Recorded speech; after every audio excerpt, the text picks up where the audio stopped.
Hello and welcome to Big Baseball and Beyond, a D1 baseball podcast. Excuse me. Burke, I'm messing up already. So if you already could tell, he's Burke Granger. I'm Patrick Ebert. We are your dynamic duo that's going to carry you through this 30 to 40 to 60-minute podcast, depending on how chatty we get today. We do want to thank our friends at Academy Sports. Prepare for takeoff because Academy Sports and Outdoors is your new home for Jordan. Gear up today and take flight on the court, off the court, and above the court. Make your play in the latest head-to-toe Jordan gear for the entire family. Available in-store and at academy.com. Elevated styles and shoes for everyone. Unstoppable value every day. Unleash your greatness with Jordan at Academy Sports and Outdoors. So, I think it's, without the help of Academy Sports, we can't do podcasts like this. We appreciate their support. We appreciate your support, the listeners. And Burke and I are going to jump right in it and get you all caught up with all the action from the Midwest this past weekend. So, Burke, first and foremost, how you doing? I'm doing adequate, I'll say. I got a little bit of a cold, so I preemptive apologies if I have a coughing fit here, but we suck it up, rub some dirt on it, and we keep going, Patrick. So let's get into it. This is Midwest baseball, so if we weren't doing that, we would dishonor the entire region. So yes, I think it's important to note, Burke, that we now have, 3 teams in the Big Ten that are ranked in the top 25 after USC was added this morning. As usual, we are recording on a Monday, the day that D1 Baseball updates their top 25 rankings.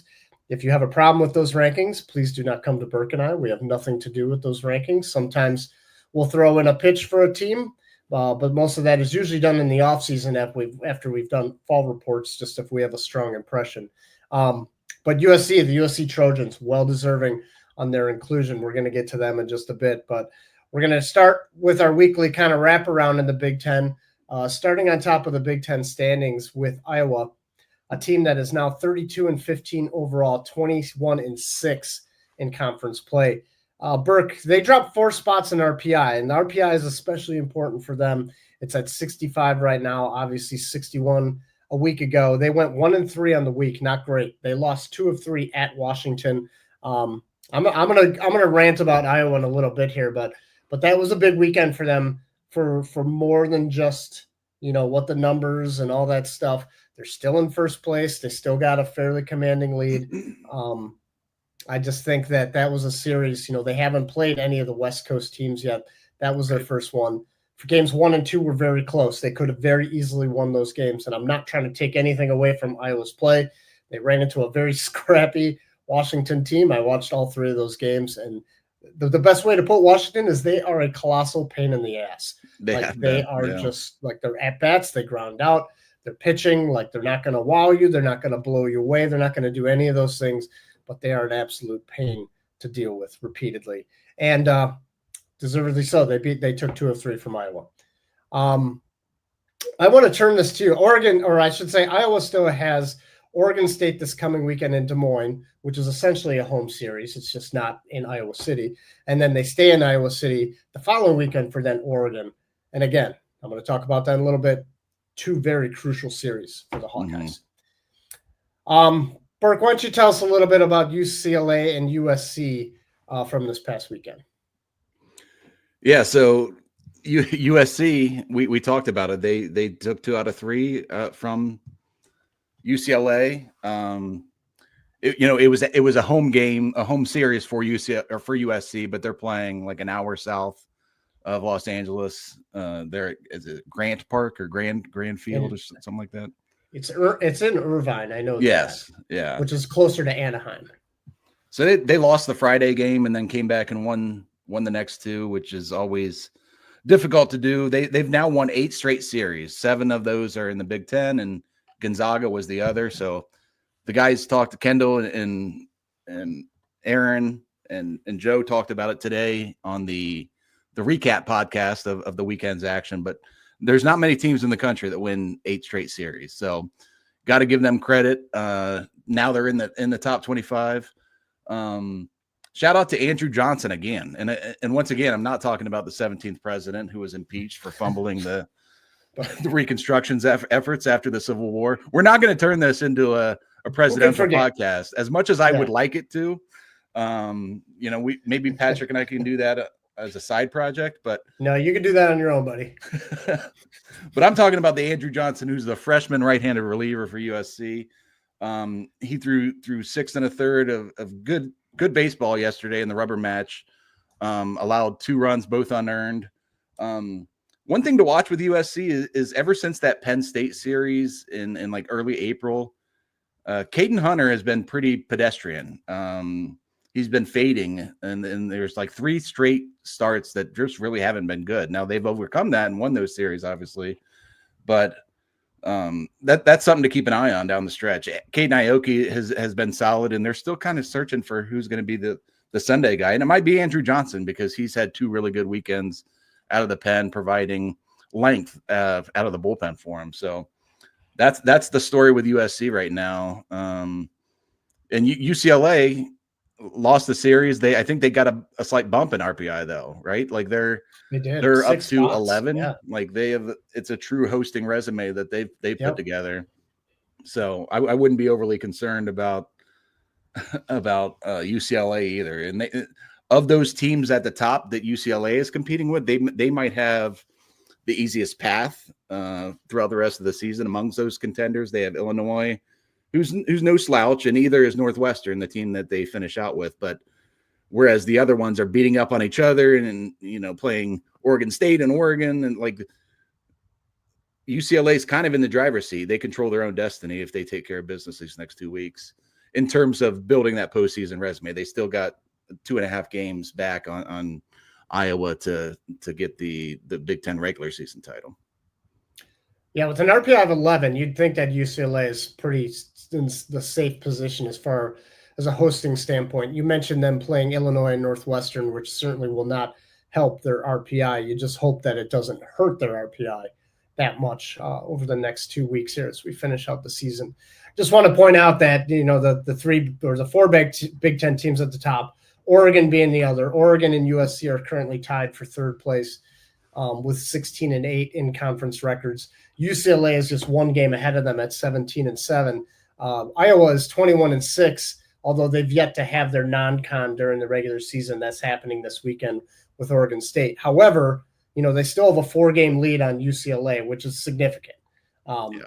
So, I mean, Iowa would need to bomb that last weekend, and UCLA needs to win at least 4 of their last 6 Big Ten games, assuming Iowa's not able to win anymore. If they go 0-3 against Oregon, that would probably be about as worst case scenario for the Hawkeyes. Best case scenario for UCLA, obviously.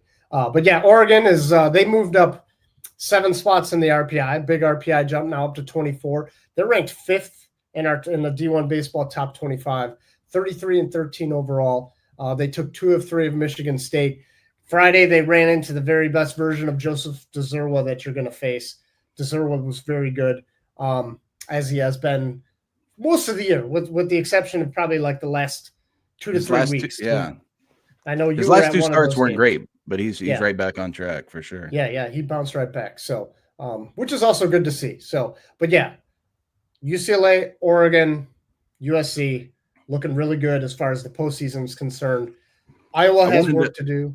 Oh, go ahead, Burke. I wanted to interject a little bit about Oregon. So I was chatting with a friend of the program, Noah Banick, who's with 11.7, and he lives in the Michigan, Detroit area. So he's been around to a lot of the same places I've been. I haven't met him, but we've been chatting on Twitter about the teams we've seen, and he had some observations on Oregon that I wanted to share. I knew they were always better against righties than lefties, but their struggles with lefties are somewhat concerning. And you saw that, like, Joseph DeZerwa was Joseph DeZerwa, and he's going to be able to shut down teams. But their OPS against righties is like 1,000, whereas it's 750 against lefties. And I think they only have 2 like left-handed hitters in their lineup. They have a couple switch hitters, but Mason Novell and Jacob Walsh are the lefties. But surprisingly, they're just not hitting lefties well this year and haven't all year, and that's potentially concerning given that there's a bunch of stud left-handed aces in the Big Ten that they might face in the tournament. and then past the tournament, looking on to you get into a regional, like there's a lot of left-handed aces in college baseball this year. So that's just something to keep an eye on, particularly the final weekend of the season. We know they're going to face Kate Obermuller in what could be the most consequential series of the season. So that's just a little wrinkle to keep an eye on. So thanks to Noah for bringing that to my attention. Yeah. You could even see teams stack their rotation accordingly, like in the Big Ten tournament, just to get that left-handed arm, as long as they're paying attention to the same thing. And then this day and age, I'm sure they are. I'm sure that, yeah, certain. Yeah, that's good stuff. Anyway, I was just going to continue with, Iowa and Washington, in my mind, both have work to do as far as their postseason resumes. I don't think Iowa's not a slam dunk to make the postseason, even though they're in first place in the Big Ten right now. And Washington is in that cusp, but they would need to very much finish strong. Burke, you mentioned before that Michigan is kind of like pulled ahead of the rest of the pack, and they're kind of in that like a second tier, kind of all on their own. They've won 7 games in a row. They're now 14-10 in the Big Ten. Illinois, Indiana, Rutgers are all 12-12. I would think those 3 teams are safe to make the Big Ten tournament. And then the last 3 spots currently getting into the Big Ten tournament: Penn State, 13-14. They're pretty cold right now. They're not playing great baseball. Nebraska, they're on the opposite end. They have 3 straight series wins, with a big series hosting Michigan this coming weekend. And then Michigan State, who we've mentioned, who have been tough all year round. And like we've mentioned, they're especially tough on Fridays with Dzurwa pitching, which makes them dangerous. They're at USC. They host Minnesota. And then currently outside right now, Northwestern actually has the same record as Michigan State, so they could easily jump ahead. Purdue, Maryland, Minnesota both have a lot of work to do. So we'll see what happens there. I do find it interesting.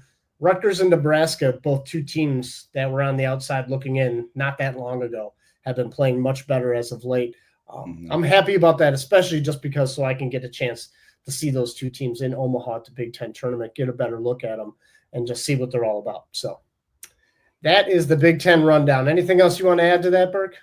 Just to touch on Michigan a little bit. So the last 2 weekends, they've swept both of their big conference rivals, the Michigan State and Ohio State, and they really just pummeled Ohio State this past weekend, beating them outscoring them 47-8. Tate Carey, I mentioned him a little bit last week, but he's really emerged as their Sunday starter. He's a freshman. He's really building kind of a conference freshman of the year resume. He's 8-0 on the mound, and since he's been moved into the rotation, I think he's made 5 starts. He's struck out 34 in 30 innings. So that's given them.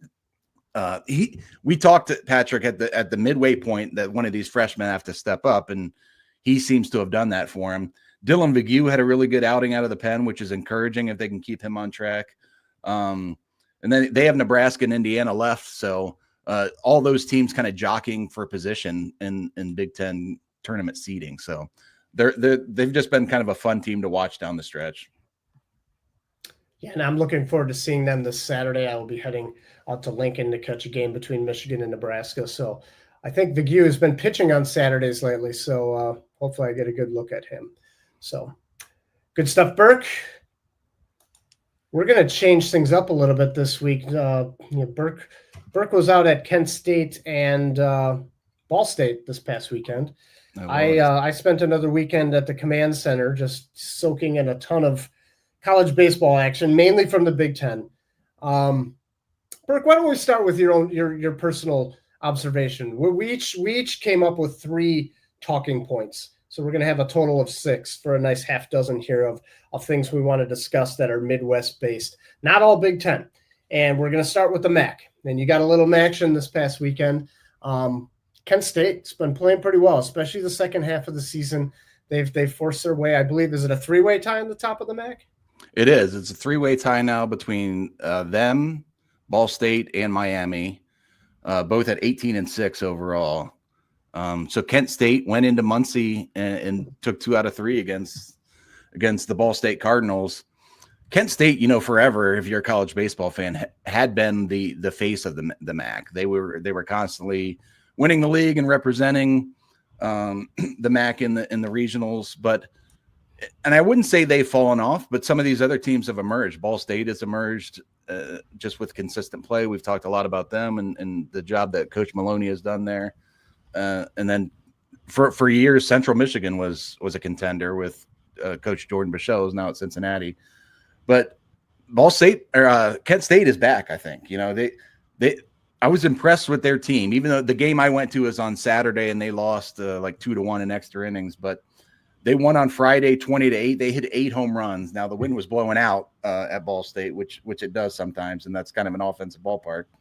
And then on Sunday's game, they battled back from a 3 or 4 run deficit early and came back and won that game to win the series. So, and again, so Miami and Ball State have to play each other in the final weekend of the season, whereas Kent State has, I think, Western Michigan, who's playing pretty well, and then Eastern Michigan, who are both, they're not teams up in that top tier contending. So you could say that Kent State is really in the driver's seat there as of now. The big guy, Jake Casey, Sean Casey's son, he's a senior. Last year, he was banged up a little bit, and the offensive performance wasn't consistent. But he's had a tremendous season. He's leading the MAC in slugging at 741, leading the MAC in OPS at 1227, and he's second in the MAC in stolen bases. So he's a power speed combo that's uncommon in today's game. He had arm surgery a year and a half ago, maybe Tommy John, but the arm looked pretty good out in right field. It's not his carrying tool. You're going to be drafting him for the bat and some power and some speed, but I think he's done enough to get himself drafted this year. Like he's obviously got the major league bloodlines. One guy I was super impressed with is a D2 transfer they got from, I think, Saginaw Valley, Hayden Yatsik. He's second in the MAC in OPS at 1225. He's got 26 doubles, which is first in the league and probably amongst the national leaders, and he's second in the league in RBIs. So, and they just had a bunch of big offensive performances. Brody Williams had 2 home runs. Luke Matthews had 2 doubles, a triple, and a home run, all in that Friday game. So like to me, that's better than a cycle. If you can 2 doubles, a triple, and a home run, it's pretty impressive. So the guy I liked on the mound for them was Jacob Bean. He's a sophomore right-hander. He was like 90-94 on Saturday with a really good slider and showed some feel for a changeup. Like he's going to be amongst the MAC pitchers. Like he's going to enter next year as one of the top draft prospects in that conference. I can say that with confidence after watching him go 6 or 7 innings on Saturday. Like it's one, you got to retain him. And I hope they do, because, Kent State sends a ton of people to pro ball. You don't need to transfer south to make it to pro ball, and he could be the guy for them next year. And just an exciting guy to follow. He's a name that I'm going to be writing down for 2026 for sure. Talked to Coach Duncan just right before we started recording this podcast, and he's excited about this team, and he thinks they're in a good spot to close it out. And his message to the team in these last few weeks is just enjoy the journey. Like this is what it's all about. These last couple of weeks and playing in a postseason feel as the Golden Flashes try to get back to MAC supremacy. Yeah, that's great stuff, Burke. I know you were anxious to see Kent State, to see some MAC play. It's kind of interesting. I was a similar boat with the Missouri Valley Conference, and obviously both of these conferences have changed so much. You mentioned Jordan Bichelle now at Cincinnati. For 3 straight years, he made Central Michigan, the team to beat in that conference. Ball State's always been competitive. Kent State used to be that team before Central Michigan kind of took over that position. But yeah, it's certainly a fun conference to follow. I have a niece who plays softball for Miami of Ohio, who just clinched the regular season title. So I think, for different reasons, for similar reasons, we both have soft places in our heart for the MAC. So go MAC. Love me some action. Yep. That's right.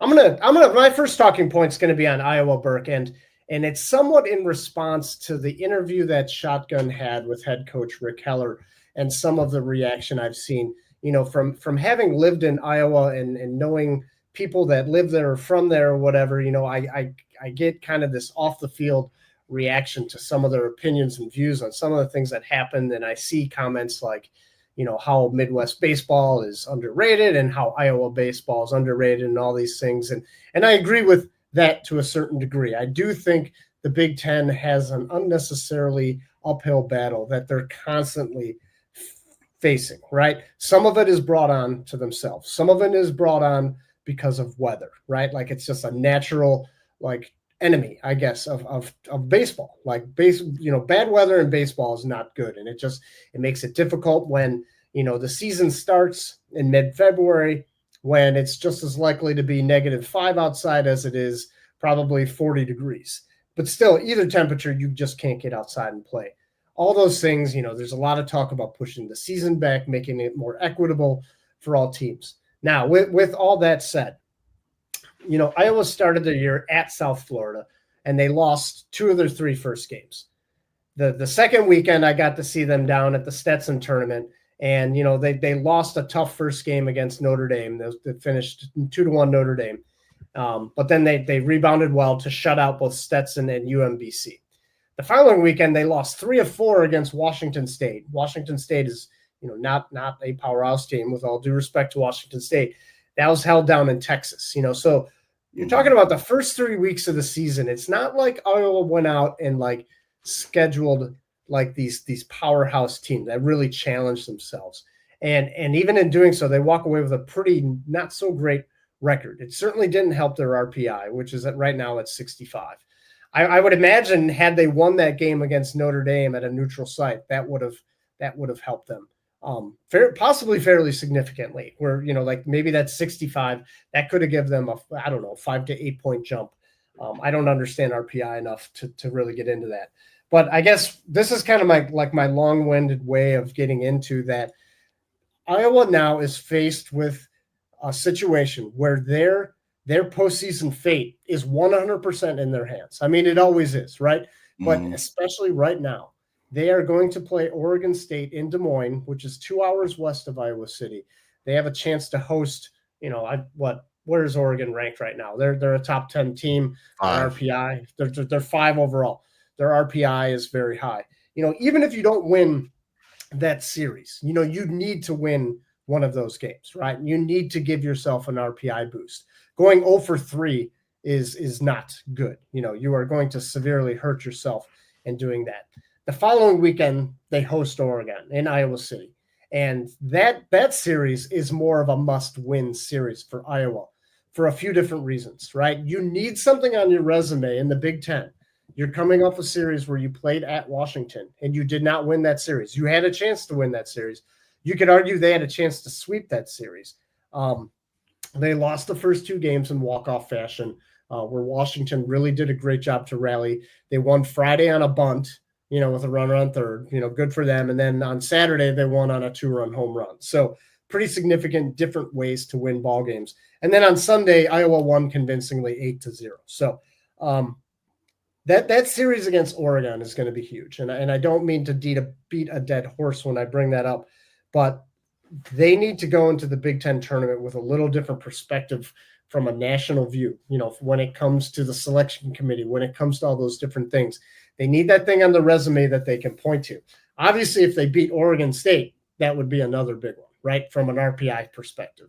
But just for the Big Ten perspective right now, where you have the Pac-12 teams, the old Pac-12 teams that are pretty much running the league, even though Iowa's in first place, they haven't beat any of those West Coast teams to this point in time. And they just lost twice to Washington, their first chance to do so. So I bring that up. It's a good team, right? Like they're pitching. We've talked many times. They have the pitching staff to make a difference. Cade Obermiller has been such a change pitcher, not the past few weeks, but for most of the season, his command has just been so much better. Aaron Savory, I watched him on Saturday. That sweeper has a ridiculous amount of 2-plane break. I saw a Washington batter strike out on a ball that probably was 3 feet outside of the zone, a right-handed hitter that was, clearly guessing, but he just flailed at this pitch, just had no chance. That's how good that breaking ball that's how bad that breaking ball can make opposing hitters look, and Reese Buter has been really good on Sundays. Like there's not any other Big Ten team that is this solidified in their weekend starting rotation. And their offense has been plenty good. The defense hasn't been as good as it has in recent years, but it's still good enough to win games. They have depth. They can move runners on the bases. Now they need to put up or shut up, and I'm being very specific in my wording just because of how fired up Rick Heller got, because I agree with him on most of his points. But if they don't make the postseason this year, it's likely going to have everything to do with these next 2 weeks. And I think that puts a lot of pressure on them, maybe somewhat more pressure than what's fair or necessary. But they got to go out and win some games here. They got to, in my mind, against Oregon State and Oregon, they need to win 4 of those 6 games in some combination. And so to correct myself from earlier, Oregon State is ranked 10th. I thought you were getting ready to ask about the Ducks. The Ducks are ranked 5. But 2 top 10 opponents and to finish it out. So to your point, they have an opportunity. They control their own destiny, is a way of saying it. The bright side, and you've touched on it, Obermuller, Savory, and Buter were all pretty good this past weekend. They combined to throw 18 innings, only gave up 3 runs, and struck out 27 guys. So that's what you want to build upon as you're heading into a series against 2 good offensive teams, or as you finish out the season against 2 good offensive teams. But it's really kind of going to be fascinating. Would it be possible, Patrick, for Iowa to win the Big Ten regular season and then not make the tournament where the 4 West Coast teams all do? Put up or shut up's a good way to put it. The four teams are kicking the crap. The 4 West Coast teams are kicking the crap out of the legacy Big Ten teams. And it's you got to put your foot down and say enough is enough. It should be a rally call, for these legacy teams to stop the bleeding. Come on. The West Coast teams are kicking our butts. Yeah, and I'll be in Des Moines on Friday because I'm really excited to see what Obermuller does against that Oregon State lineup, because he has looked so good. And it's not a matter of the competition because Obermuller can shut down any lineup, and it's just if they put a complete enough effort together to win that game 1, which I think is going to be huge for them. And to your point about the West Coast dominance, that's, I think, what makes the Big Ten tournament this year especially fascinating, because will that continue? Will we continue to see Washington, USC, Oregon, UCLA all go into Omaha and continue to basically have their way with, as you put it, the legacy Big Ten teams? So I think it makes this part of the year all the more fascinating. I love that there's 3 Big Ten teams ranked right now. And I mean, for that alone, I love the addition of these teams. And I thought Joe Healy, I don't know if you read it, he had a great story, hit the site on D1 Baseball this morning, talking about how the Pac-12, kind of, I guess, shot themselves in the foot, right? The teams didn't deserve the fate that they have.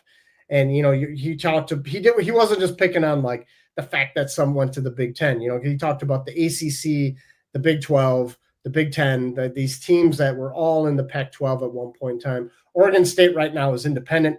They'll be rejoining the Pac-12, but that Pac-12 is going to be a shell of itself. And what was a once really fun conference to follow for baseball, is no more. And that's unfortunate. We hear it from Shotgun, we hear it from Stitch too, who Shotgun used to live out there. Stitch still does. And you can tell even the way that they write, there's a lot of pride that they have for that brand of baseball, and that definitely took a hit with the Pac-12 dissolving. Yeah. It's been fun to watch. They mentioned it again on the recap podcast, the weekend recap process.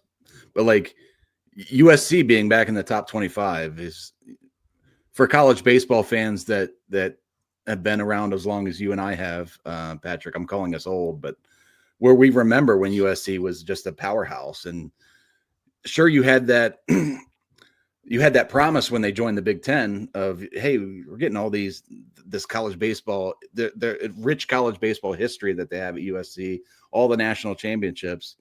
But I didn't expect, I guess, the resurgence to come so quickly for them. So you got to give them credit. As much as it almost pains me to see these legacy Big Ten teams getting their teeth kicked in. you got to give those 4 new teams credit. So it's been fun to watch. You almost wonder if they do turn things around. The Midwest teams at the Big Ten tournament, will that give more credence to pushing the schedule back? Right? Is it a matter of them getting they're a month behind? Right? They haven't taken ground balls. They haven't seen a fly ball, that's over 50 feet in the air. Things like small things like that are taken for granted.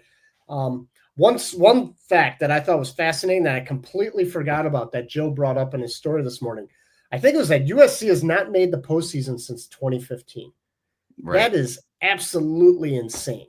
I mean, they were an absolute staple, 12 national championships. I'm really happy to see that program do well. And just for that alone, it's a long and storied program, certainly deserving of, success. So yeah, good for you, USC. But that's my rant on Iowa fans out there. If you happen to listen or watch this or whatever, go easy on me. Burke, we've been talking about Kansas a lot. I believe it was last week you mentioned that of their weekend series wins, something like 5 or 6 or maybe even 7 were sweeps. This time they were handled by Cincinnati. Cincinnati sweeps the Jayhawks and kind of robs them of all that momentum that they just had.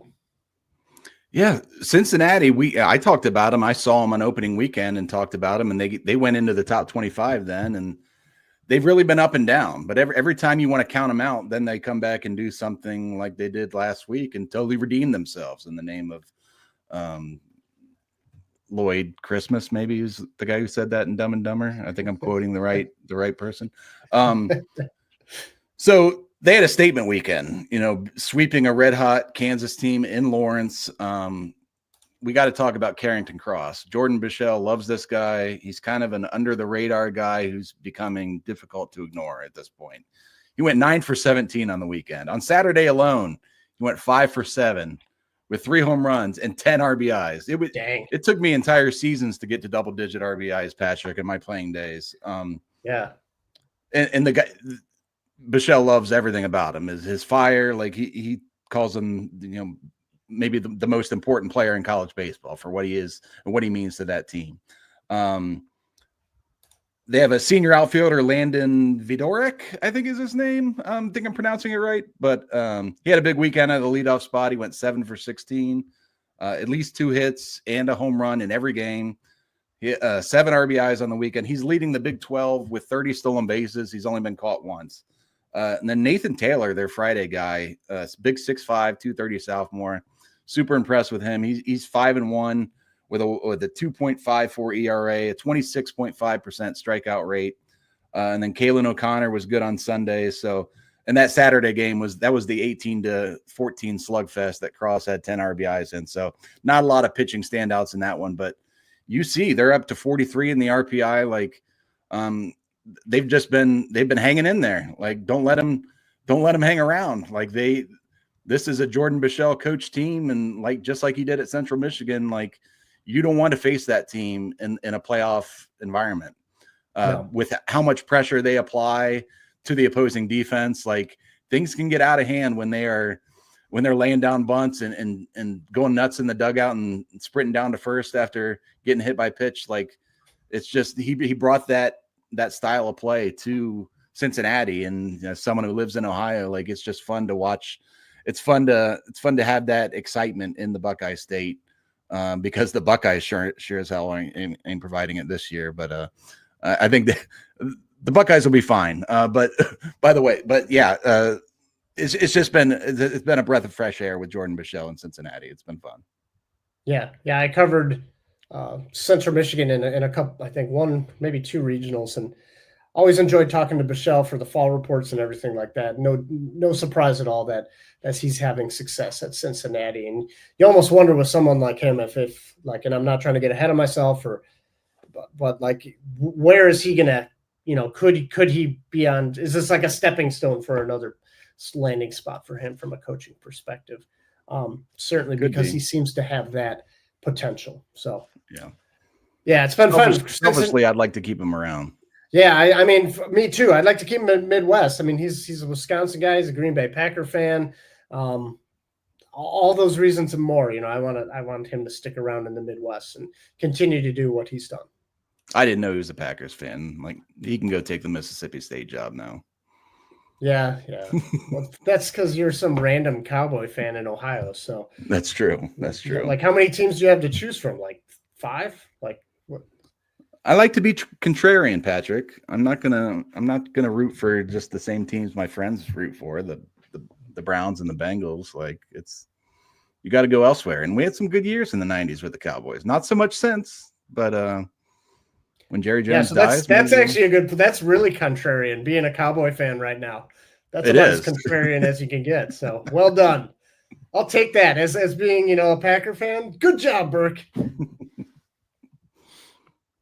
All right, I'll spare Burke any more Cowboy trouble and move on to the next point I want to bring up, which is about Creighton. The Creighton Blue Jays coming off a sweep of Butler. Butler's on a 7-game losing streak, so Butler's kind of struggling to find their way. But Creighton's quietly enjoying a really strong season, Burke. They're now 31-13 overall, 12-3 in that Big East conference.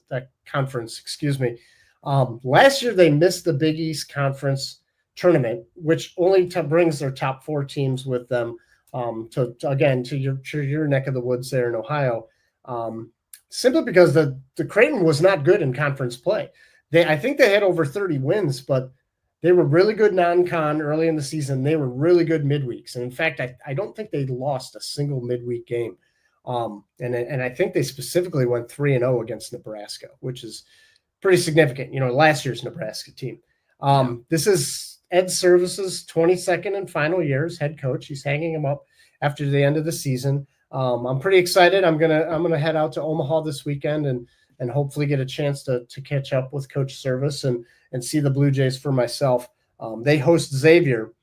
But what I think is kind of interesting, when I did the fall report on Creighton, Coach Servais specifically mentioned the 3 home series they'd have against UConn, against St. John's, and against Xavier as being really important that those were going to be played at home, because Creighton is the far west of the Big East teams. They go, there's Washington, D.C., obviously Connecticut, Pennsylvania, Xavier's in the Cincinnati area. Here's a nice geography lesson for you. Anyway, Creighton's got a lot more traveling to do than the rest of the teams in the Big East. So to get the 3 best teams, their 3 best opponents in conference at home is a big deal. They've already played UConn. They took 2 out of 3. They already beat St. John's. They won all 3 of those games. They got Xavier this coming weekend. Xavier's been really good. They got a really high RPI. They had one of the most challenging non-conference schedules in all of baseball. But what I really like about Creighton is that the pitching has come together so well right now. And like their Saturday starter, Jack Pinot, coming into the year was supposed to be one of their bigger arms.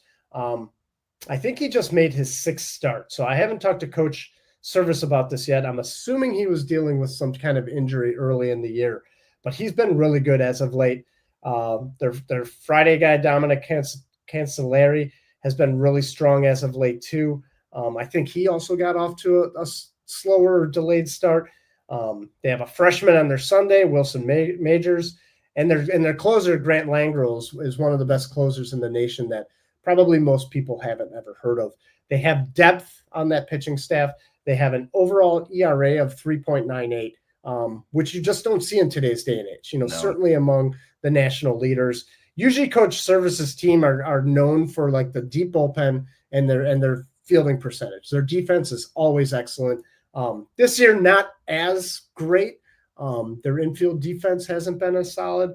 And playing their home games at Charles Schwab Stadium there in Omaha, they've never been a big home run hitting team. But they stole 10 bases on 10 bases on Friday. And I think on Saturday, I think they won by double digits. It wasn't a run rule because I think it took all 9 innings. But I think they only had 1 extra base hit in that game. I think it was a double, and the rest were singles. But this is a team that could just hit you to death. They work the counts. They steal bases, obviously. They play solid defense, and they have a deep pitching staff. And they're playing their best baseball in May, right? So all those things, that's a great combination of things to come. And I'm really hopeful that in Servais's last year as head coach, that they can find a way to make the postseason, because that'd be a really cool story to tell. Yeah, I'm looking forward to you putting eyes on him and looking forward to reading what you're going to be writing about him next week. I'm excited to see it for myself, Burke. I know you on your next talking point is going to be Notre Dame, who took 2 of 3 against visiting Louisville this past weekend. It is, and Louisville was coming off. They were riding high off a home win that they had, a home series win against Florida State the weekend prior. I'll be brief on Notre Dame, and I'll point our listeners to an article that Bradley Smart did, who's done a fantastic job running our ACC Extra content. Yeah, no doubt. This spring. But he had an article that came out yesterday that talked about Notre Dame and Miami getting hot in the ACC. Notre Dame, so just a couple tidbits from there.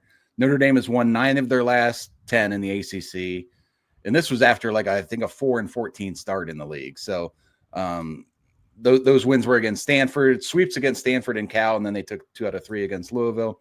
Sophomore catcher Carson Tinney has been on another plane of existence. He's in the last month, and again, this is from Bradley's article, he's got a 1,600 OPS with 10 home runs while also cutting down on his strikeouts. So a sophomore, I know he came in as a highly touted recruit, and I know he battled some injuries, I think a torn ACL, but he's really hot right now.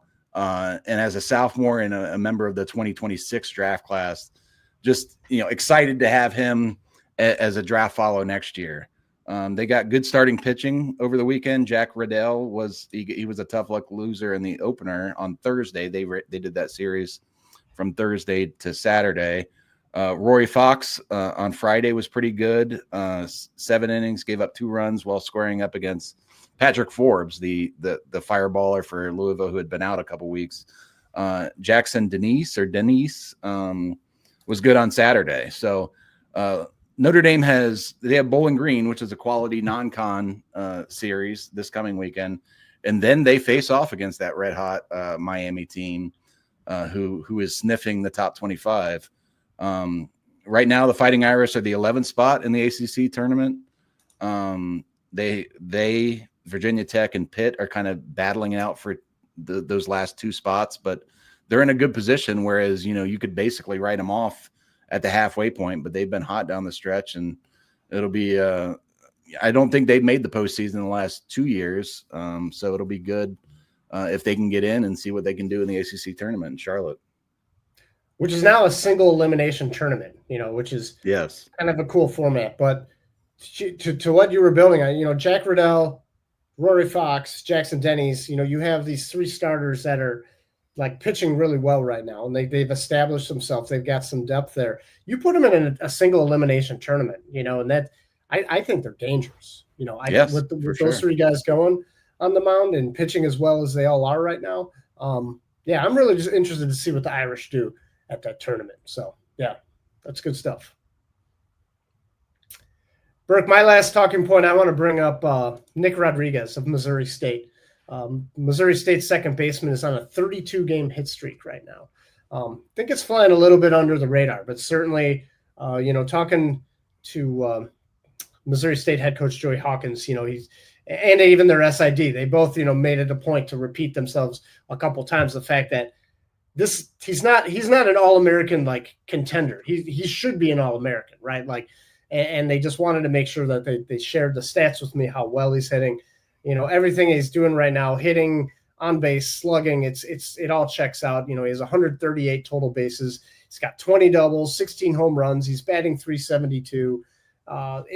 As part of that 32-game hitting streak, he had a streak of 15 straight games with an extra base hit. So this guy is just playing extremely well. Had a big junior year too. Coach Hawkins was a little surprised that he wasn't drafted and already playing pro ball by now. He thinks that'll be rectified this coming summer in the draft, and he thinks someone will take a chance on the senior as a senior sign. That's a left-handed hitting infielder that really can play second base, third base, and shortstop if you need him to. So just having a phenomenal season. Started his career at Charleston Southern, I believe it was at 2021, and then And then he came over to Missouri. No, that would have been 2022. Came over to Missouri State. One of the, kind of like first portal transfer guys. Certainly, this is while Hawkins was still serving as an assistant coach, as Missouri State's recruiting coordinator, in fact. But Rodriguez played at Tampa Jesuit, which is nationally one of the toughest high school teams year after year after year. And I can't think of they have a lot of like alumni that are like in the big leagues right now, or at least like pro ball college. Like they graduate a lot of kids to a lot of different levels. It's just that good of a high school program. And Rodriguez is one of them, and he's performing at an extremely high level, and he'll certainly be a player that I'm going to talk about a little in further depth this week as part of my D1 Spotlight. He's going to be my Spotlight Player of the Week, and I'm really excited to share that story more because he's having a phenomenal season. Yeah, it sounds like it. I'm looking forward to reading that. I don't know much about him. I know a little more. Point, that means he's flying under the radar. To your point earlier. Correct. Yes. And so I've been sharing those kind of stories all year long. That's what the mid-majors is all about, right? Like a lot of the focus, we talk about all the guys we work with, and, like you mentioned Bradley Smart with the ACC Extra, and like Joe and Mark with the SEC, obviously Kendall and Aaron, just that nationwide scope of things. Like we do such a great job of covering all levels of baseball. And I love telling those mid-major stories because there's a lot of guys. And you look at the box scores, you look at the stats, and you try to find these guys, and then you start talking to coaches, and you may watch a little video, and you peel back another layer, and you find out something more interesting about them. It's one of my favorite things in baseball to do, right? At any point in time in my life, and I think that's kind of like that common core of scouting that there are no real unknowns anymore. Like if you're good, they will find you. I truly believe that. But there's still really good stories out there that you can tell along the way. So just thrilled to be able to do that. Well said. So Burke, looking ahead to the weekend, I know I mentioned I'm going to take a trip. I'm going to be at Oregon State at Iowa, which I'm super excited about. I think that's going to be just a fantastic 3-game series. I plan to be there Friday. And then on Saturday, I'm going to double dip between Michigan at Nebraska and Xavier at Creighton. So I'm gonna be seeing an action-packed couple of days, and then hopefully I'll have an opportunity to get my butt home for Mother's Day and give Mrs. Ebert the attention she deserves. So with that said, what do you got planned? I'm guessing this may be a command center weekend for you, or are you looking at anywhere else? It's either going to be command center. I might make a quick trip over to Wright. I haven't checked in on Wright State, and they're like 21-3. They just clinched their 7th straight Horizon League conference tournament or a regular season championship. And they play Northern Kentucky, who's I think 2nd in the league. So I might go over there and catch a game or two of that just because I haven't seen them yet, and I likely won't see them in the Horizon tournament. But yeah, it'll be a local weekend for me. Just checking in on. I might do some action too. Action is always on the table for me. And they have Miami of Ohio. I haven't seen. They have Akron this weekend, so I might go over to see Miami on my way back from Wright State or something like that, something to that effect. It'll be a local, but just got to cross we only got 2 weeks left of the regular season, which is crazy to me. So there's still teams that I haven't seen that I had hoped to see. So got a few more teams to cross off the list yet. Yeah. Looking forward to those reports. Burke, I know I've mentioned several times, I'll be at the Big Ten tournament. Are you going anywhere for the conference tournaments, or what are you thinking right now? I think so. Last year I did the MAC tournament for a couple days, and just that was fun. This year, I think I'm going to do a day or two at the Big East tournament down at Prasco Park. They only take the top 4 teams there. Smaller league, obviously, but those top 4 teams have kind of separated themselves. So, and I haven't seen any of them play in the regular season. So that scares me a little bit to go in and cover a tournament where I haven't seen any of the teams. But there's also some charm in that to just, hey, I'm going to show up. I'll do my due diligence, of course, before I go, but. I also kind of like showing up to place and be like, hey, show me what you got. Let's go into this as if I were a fan, and let's see what these teams have to show me. and it's always fun in a postseason environment, obviously. And Prasco Park is, for anyone in the Midwest, Midwest amateur baseball fan, it's the best venue that I've been to in terms of the areas that I cover: Ohio, Pennsylvania, Kentucky, Indiana, Michigan. Like it's an elite venue. It's a great place to cover the sport, and they treat the media and the scouts like they roll out the red carpet for those that come. So it's a fun place to go to. Yeah, that's nice. That's always a plus. Big plus. Yeah. You know, it's funny you just mentioned, the conference tournament. It reminds me of regional, like, and how differently you and I will kind of change our focus and how we cover things, because both of us, and I, you more so than I think, like, have that very keen scouting eye. But then when you get to the conference championships, I like how you put that, where you kind of go in, it's kind of like, almost kind of like, show me what you got, like what you just said, like, because you do cover it a little differently, and you're focused more on the wins and losses than you are the individual pieces, at least at that point of year. So yeah, it's fun. We're almost there. It's hard to believe, it just started turning somewhat warm here, and we're talking about postseason baseball. Conference tournaments and then the regionals it's often the first time that I'm covering the game from the press box. Like, I normally like to go sit I prefer to sit in the front row behind home plate. It's not always an option, but I'm always in that scouting area. Gets to regionals, and those ballparks are pretty full. And plus, we got to write about the wins and losses and stuff like that. So I'm usually up in the press box trying to get some work done during the games and in between games, so I'm not up till 4 a.m. writing recap stories at the hotel that night. But it's always it's a shift in responsibilities, to your point, but it's fun. It's a nice change of pace. We'll have to make that a topic of conversation coming up here soon. It's kind of like best places to cover a game. You mentioned Prasco Park and things like that, and I've covered games at the College World Series in Omaha, and it as beautiful as a ballpark it is, it's not always my favorite atmosphere because the press box is so enclosed. You're not part of the game action. You can't hear all the sounds that you hear when you're actually within the crowd, but right. But it's still a cool experience because of the magnitude of the event. So, yeah. But that's a discussion for another day. So, Burke, I say we put a bow on this week's episode. So, Burke, as always, thank you for all of your insights and observations. Great stuff as always. So, thank you for that. If you didn't catch his last name, his name is Burke Granger. My name is Patrick Ebert. You've been listening to Big Baseball and Beyond, a D1 baseball podcast brought to you by Academy Sports. So until next week, have a good week, and we hope to see you out in the ballpark.